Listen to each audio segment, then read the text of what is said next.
From education to the environment, business to banking, housing to healthcare, it seems that there is no issue in the world that the industrialized Western democracies cannot reduce to a simplistic paradigm of liberal versus conservative. In fact, this point has been so hardwired into the modern political system that it has been distilled into a childlike shorthand. Political positions are left or right, blue or red. These convenient, color-coded political choices infantilize the political process, making the public little more than spectators at a sporting event, rooting for one team or another, without even having to understand the issues being debated. Nowhere has this process of simplification become so refined as it has in the United States of America, sometimes laughingly referred to as the leaders of the free world. Our third story tonight, the Republican Party's last hope, urging America to just stay home from school. Understanding the Democrats, that's the subject of this evening's Talking Points memo. Governing this country with Republicans is like rooming with a meth addict. It is a fact that every juror on the OJ case was a Democrat. Everybody blames the blacks, not me. I blame the Democrats. Well, This inane lowest common denominator reduction of all political thought has taken its toll on the public. Many are now unable to conceive of what a political movement that is not attached to one or the other ends of this so-called spectrum would look like. Yet, interestingly, this is precisely what has emerged in the past several years, not once, but twice, and not on one side of this left-right divide or the other, but both. In the past 5 years, we have watched the rise of two distinct movements expressing popular outrage at the political status quo in the US.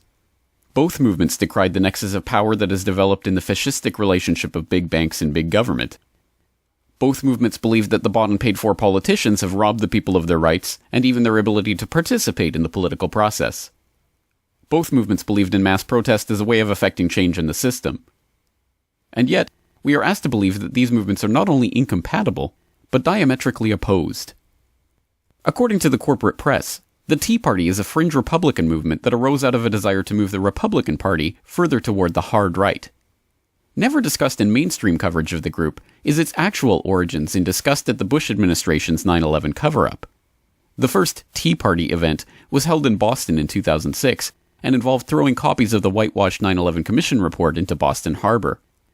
The movement took off in 2008 in the wake of the Lehman Brothers collapse and the announcement of trillions of dollars of stimulus being directed into the pockets of the Wall Street banksters and their political cronies. Similarly, the Occupy Wall Street movement motivated scores of Americans to actively protest the financial oligarchy and their growing ensnarement of the political machinery of the US government for their own enrichment. People sick of being asked to tighten their belts while banks continued making record profits, backed up and bailed out by debt that the public is being asked to underwrite, drove people into the streets for mass protests and confrontations with the so-called authorities across the country. At their core, these movements sprang from remarkably similar origins, increasing public frustration with the money power dominating the American political process and the dwindling space for public engagement in that system. It did not take long at all, however, before both movements were spun into the left-right political process, with the Republicans effectively capturing the Tea Party movement and steering much of their base into an officially sanctioned Tea Party Inc. The Democrats, meanwhile, managed to ignore the Occupy Wall Street protests while the political provocateurs and change agents steered it toward cultural irrelevance. Those who have studied history should perhaps not find it surprising that the political outrage that is felt so keenly by people on all sides of the political spectrum should be controlled by spinning them off into partisan politics. Nor should they be surprised to see how effective this technique is. After all, the strategy of keeping the people pitted against each other, instead of against their oppressors, is one of the oldest political stratagems known to human civilization.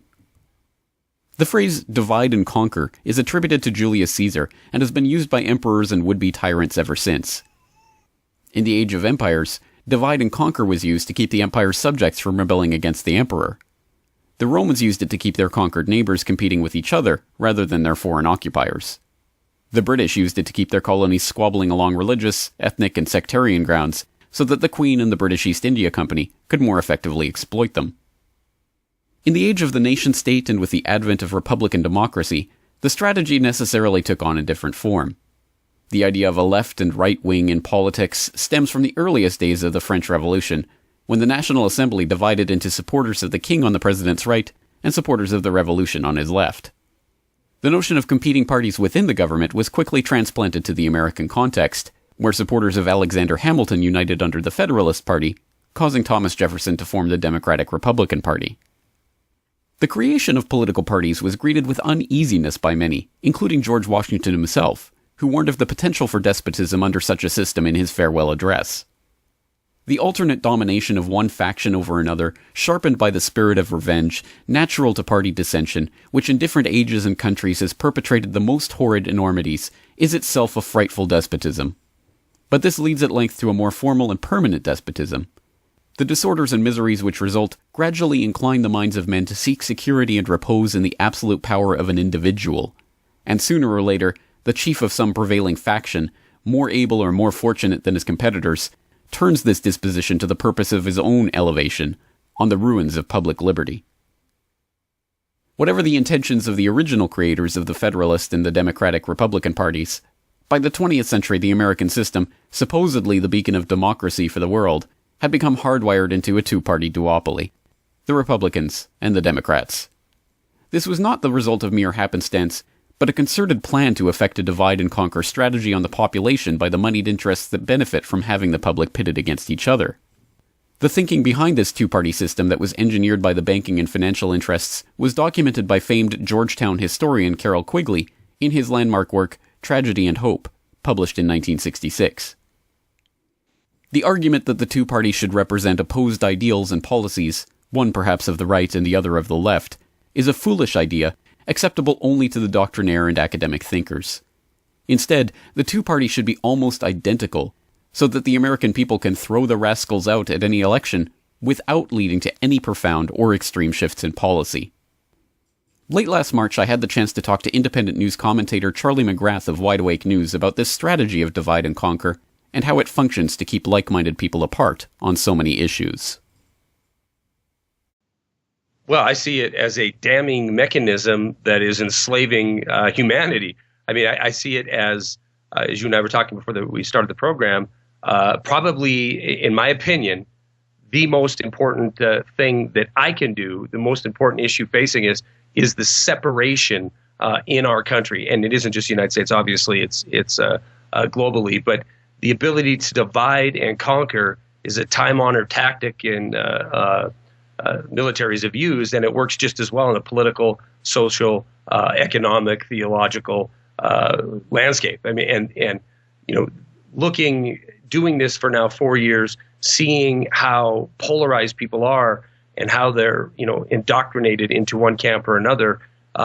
It is how all corruption can grab a foothold and maintain course, is the fact that we fight amongst ourselves rather than look at the people or corporations that brought us here.